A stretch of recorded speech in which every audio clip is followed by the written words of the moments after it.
This week in East Brunswick marked the opening of trout season, and anglers lined the shores of Farrington Lake hoping for a tug on their line. Every year about this time, while the lake is being stocked, fishing is not allowed, but once the season opens in East Brunswick, it's hard to find a parking space near the water. Even Saturday's cold, blustery weather didn't stop the rush, and although our cameras didn't catch any fish being caught, it didn't mean that the fishermen went home empty-handed. Periodically, the Farrington Lake will be restocked as the number of fish decreases, and Channel 8 will keep you informed. Also coming up this week, a lecture on dolls and dollhouses from the library, and an interview with children's author Elizabeth Levy. Carol Merle will offer tips on serving stuffed potatoes. Kids' Comments will feature Jerry Gordon, and on Consumer Aware, Adrian Eisner will talk about buying toys. We'll end this week with our Township Council review. Stay tuned.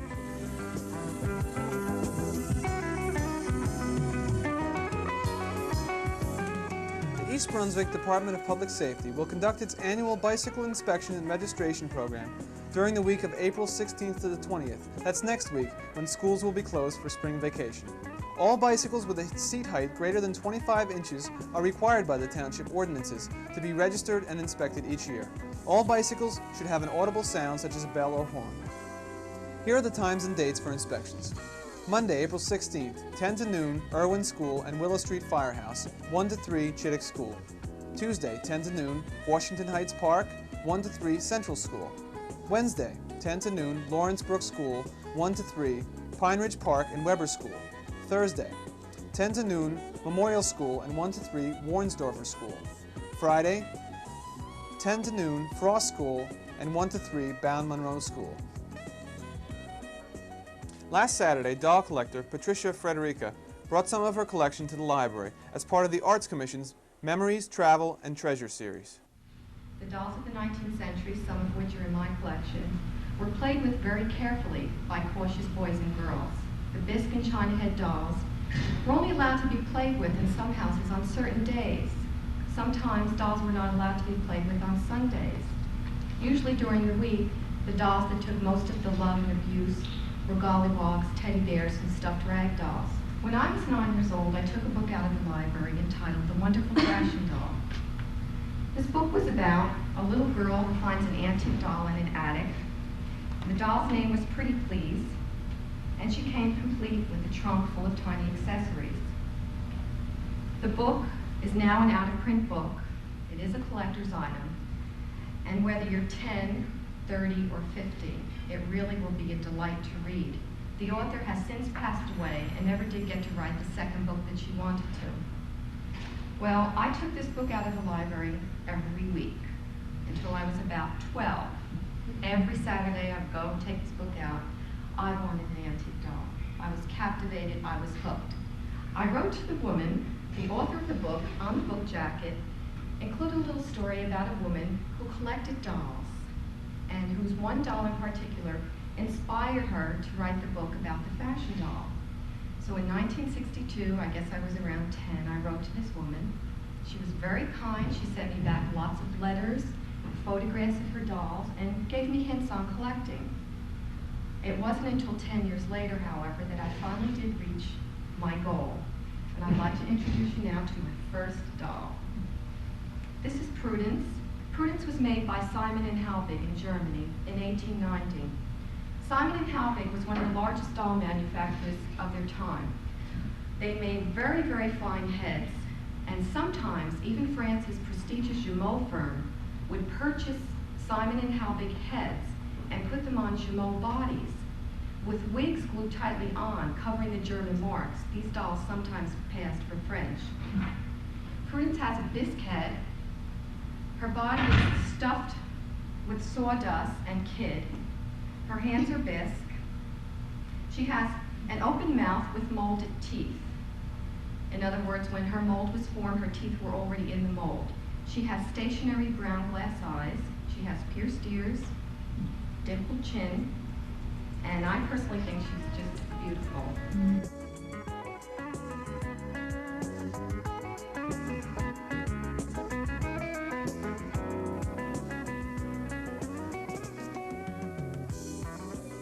Hello, this is Sharon Karmazin for This Week in East Brunswick. You may not be aware, but this week is National Library Week, And to kick off our National Library Week celebration here at the library, we're pleased to tell you that we had Elizabeth Levy come and visit us on Sunday. And we decided that since she was here to talk to our library patrons about her new book, The Shadow Knows, that we would take advantage of that opportunity and have her come and spend a few minutes with us for cable TV too. Welcome, Liz. Thank you very much, Sharon. It's so nice to have you here. You have so many devoted fans in East Brunswick. We have so many of your books. I'd really like to spend a few minutes talking with you about your writing. No, it's much better to talk about it than to do it. It really is. So tell us, how did you decide to become a professional writer? It really wasn't a decision. It was more, I think things happen much more randomly than you think. And I'd always loved writing. I had a wonderful third grade teacher who in some ways freed me of being afraid of writing, which I think is what stops most people. And then I backed away from it, and after college I had a series of jobs that had writing in it, but I never thought of being a professional writer. And by chance I happened to meet somebody on a Fire Island weekend, and they said, would you like to try to write a story for a reader? And I just did it by chance, and they bought it, and then it went on from trying a few more to having a job where they sent me a telegram, you know, don't hurry back, we're going under, when I was on vacation. So then I decided to see if I could make it professionally, but it wasn't a decision that I said, you know, now I'm really going to try to make it. I'd like to say that it was true, but it wasn't for me. Was the first book a children's book? The first book was a children's book, but it was a political book, a nonfiction political book for young adults. And why did you decide to switch primarily from nonfiction to primarily fiction? I've always, mysteries were just, I think you end up really writing what you most like to read. And the truth is that I read mysteries much more than anything else. And I love to write mysteries, and it just seemed very natural to me. So I think, you know, it switched back and forth. But I also love to do research, so I still do nonfiction. I enjoy switching back and forth a lot. Who are your favorite mystery writers?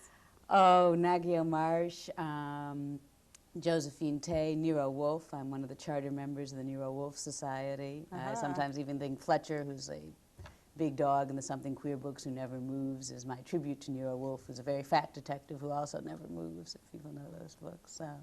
Was there a particular reason why you have girl protagonists to that series? Oh, of course, because actually what's embarrassing is I once did a draft of one of the Something Queer books where it was a boy. The very first draft had a boy in it, and I realized that I was using all the sexual stereotypes that I was determined to fight against. And because she was an active character, I had turned her into a boy, and I very quickly turned it around and made her into a girl afterwards. Well, I know lots of boys who think Gwen is wonderful. That's what I like. I do I too. don't, all my books have a feminist side to them, but I hope that boys like to read them certainly as much as girls, so I don't feel it's one or the other for me. How do you get your ideas?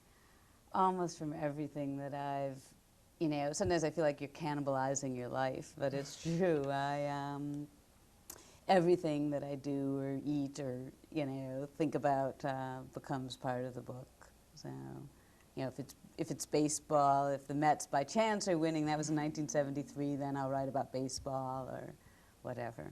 How long does it take from the first little bit of an idea till the book is finished, as far as you're concerned? The little bit of idea, from the little bit of idea, that's about 3 to 4 years. It can be a long time, but from the time that I'll start writing, an idea will sit there for a long time before I'll really start to write it. And from the time I write it to the end, that can vary from 3 to 6 months to a year. And rewriting it many, many, many times. So. What is the schedule like in your life? Do you write at home? I write at home. I'm lucky to have a nice, bright, sunny loft. It's an old factory building in New York. So I have my own separate office. And I work pretty much Monday to Friday. I treat it very much like a job, Monday to Friday from about 8 in the morning till 2. And then, and it's like somebody doing piecework, you know. It's like my grandmother did piecework when she first came to America. I feel like I'm doing that. You know, 5 pages a day is my, you know, what I tell myself I have to do. Tell us about the new book, The Shadow Knows. Well, this is The Shadow Knows. N-O-S-E. This is actually the first book that takes place in Greenwich Village, which is very near where I live, and I just spent all my time walking around there. And this started, Mordecai Gerstein, who does the illustrations for the Something Queer books and most of my books, started to do these beautiful shadow drawings on the pavements in New York. And they were just exquisite, incredible detail. You know, they would show somebody riding a bicycle and show all the spokes. And they were so wonderful, I was determined to find some way to use them in a book.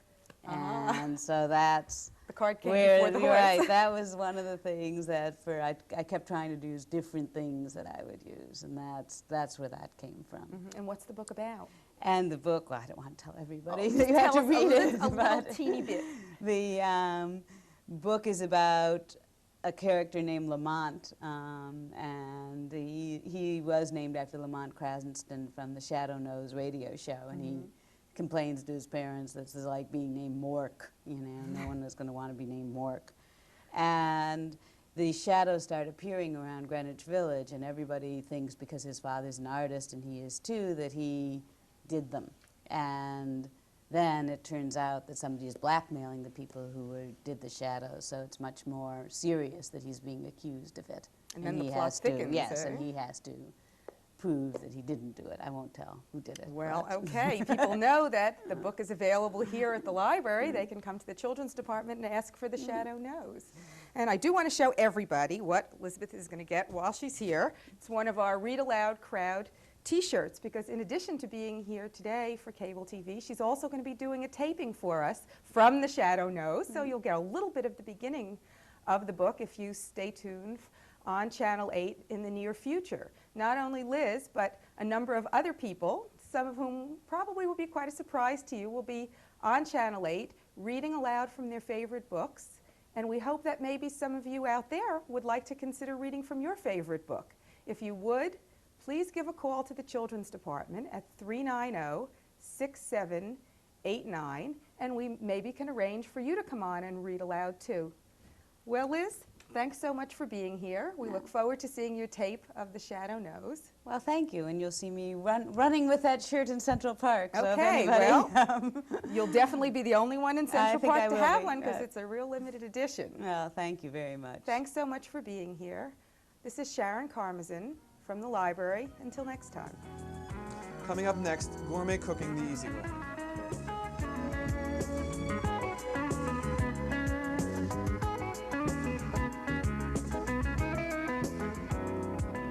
Hello and welcome to Gourmet Cooking the Easy Way.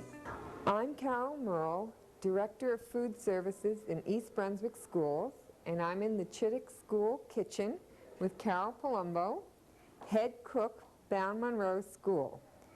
Mrs. Palumbo is going to show you how to prepare toppings to turn an ordinary baked potato into a special treat.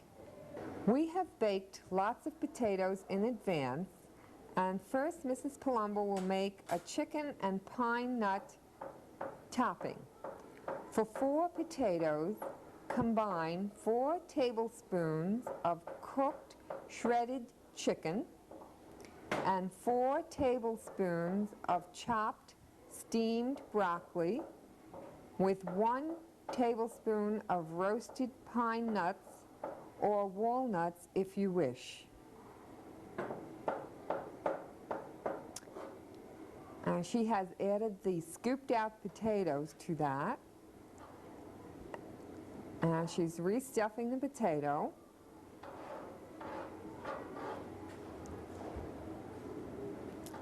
And adding 1 tablespoon of Italian dressing.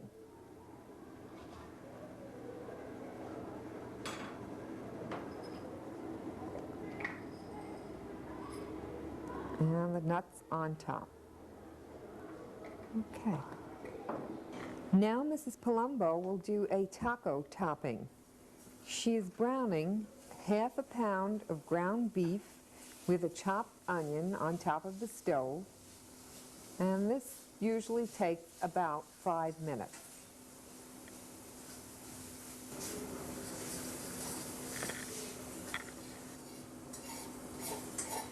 Now she's adding about 2 tablespoons of taco seasoning mix and stirring it into the meat, and it's ready to stuff into the potatoes.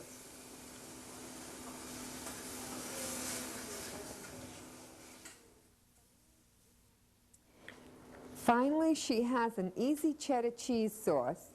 She has previously grated about a half a pound of cheddar cheese and is melting it over a low heat with about 4 tablespoons of milk, stirring constantly.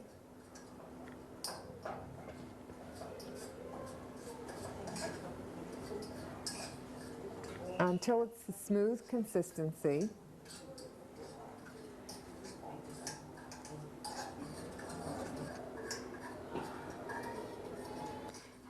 Now she's going to thicken this mixture with about a tablespoon of instant mashed potatoes. Still stirring and bringing all the ingredients to a smooth consistency. And now it's ready to put right over your baked potato. This is a very quick procedure, just about 5 minutes.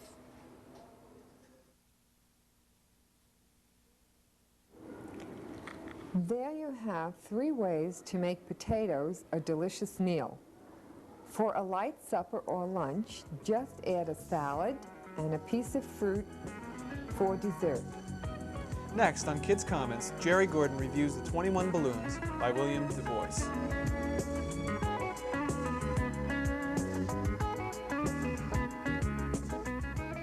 The 21 Balloons takes place on the island of Krakatoa and in San Francisco. The setting seems very realistic. Professor William Waterman Sherman tells this story, and he does it in an exciting way so you don't get bored. But Professor Sherman is a very interesting man himself.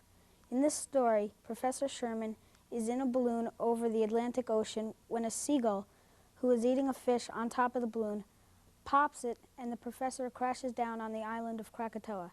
There he meets a group of people who live on the island. The professor is surprised to find out that the whole island is filled with diamonds and an active volcano. The professor and the families have to leave the island in a 21 balloon platform. A boat finally finds the platform and brings the professor to San Francisco, where he tells his story. William Du Bois has an adventurous style. The story is interesting and it has a combination of simple and complicated characters. I would recommend this book for 4th through 8th graders, especially if they like adventure stories. Hello, and welcome to Consumer Aware. I'm Adrienne Eisner of the East Brunswick Consumer Affairs Office. When we think of toys, we think of fun and enjoyment. However, if poorly designed or misused, toys can be dangerous playthings. When buying toys, choose them with care. Keep in mind the child's age, interests, and skill level. Look for quality design and construction in all toys for children of all ages. The Consumer Product Safety Commission has set safety regulations for certain toys and other children's articles. Manufacturers must design and manufacture their products to meet these regulations. Products which violate Consumer Product Safety Commission standards are subject to recall. The Consumer Product Safety Commission enforces toy regulations to eliminate sharp points and sharp edges in toys and other articles intended for use by children under 8 years of age, to eliminate small parts in toys intended for children under the age of 3, and to eliminate pacifiers and baby rattles small enough to lodge in a baby's throat and ensure that they will not come apart into small pieces. When browsing through a store, be a label reader. Make sure that all directions or instructions are clear to you, and more importantly, to the child. Avoid toys that are too complex. Plastic wrappings on toys should be discarded at once before they become deadly playthings. Look for age recommendations on toys. They should be clearly stated on the front of the box. Use your judgment as well.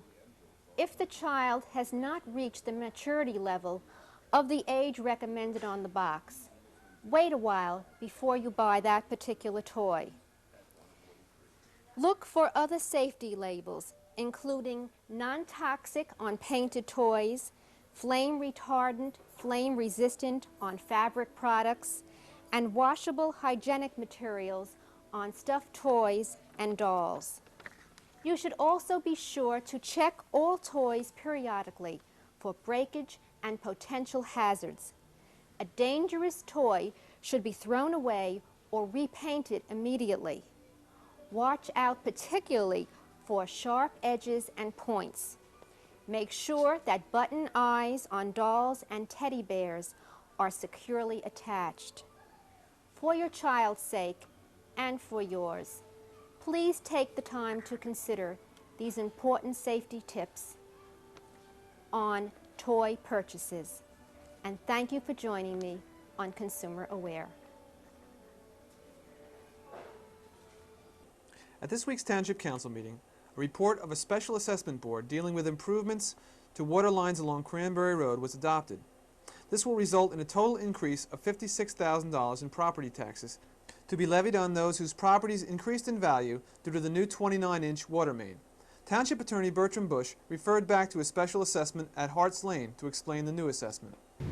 People in Harts Lane said that they were not the only people who benefited from the widening of Harts Lane, and indeed that was true, they didn't. So the measure is not whether other people benefit from an improvement, but how much specific benefit goes to a property here. You have been given a report from the Board of Special Assessments. Your job is to hold a hearing tonight. You may affirm the report, you may send it back for further hearings, you may reverse it altogether, or you may modify it. And then from that point on, if anyone's unhappy, they have their remedies under the statute. Attorney Carmelo Ieria represented some of the property owners who received increases in their assessments. And the fact that the assessment wouldn't be imposed until there was a change in use is really impressive, because if they've got something worth $10 and they got to pay $1 when they sell it, it's still worth $9, not $10. But without going into the what I think are some inequities within the assessment itself, I don't think that's at any moment at this time. Because if we did, it's like sitting on a balloon. If we sit on one part of it, it's going to appear somewhere else. So if we complain about an assessment of one of our neighbors, we're going to be pointing a finger at a neighbor and maybe increase the assessment for somebody else. And that's just not the way to do it. Al Brook of the Assessment Board defended the report and pointed out that some of their decisions were affected by actions of previous town councils. We were brought in 1980, 81, and given one page and said this is an easy thing. And then some 35 meetings later, we finally got our total handle on it, because whenever we didn't understand something, we demanded to see bills, etc. Okay. Properties that had 8-inch lines, the question is, can you develop it fully without the 20-inch line?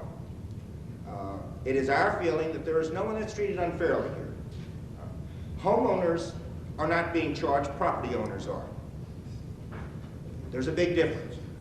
Councilman O'Connor summed up his feelings before the vote was taken.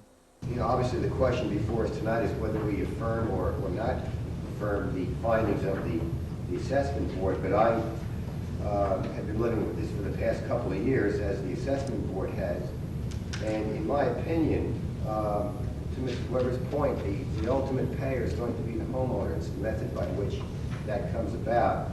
But if we were not to reaffirm this evening, then it seems to me that since this has already been paid for and bonded for, that the ultimate payer is going to be every taxpayer in the town. And again, if we were not to affirm this evening, people in Lawrence Brook and Riva Avenue and Pine Ridge and wherever would be paying for this, and they derive absolutely no benefit out of this water line. And there may be others who say that they do, but in my opinion, they do not. Those people who did benefit will be those purchases of land which will develop homes along the Cranberry Road area. Those are the prime benefiting people, and they should be paying for it. The final vote was 3-4, 1 against. Councilman Hudak opposing the measure. That's all for this week. Thanks for watching.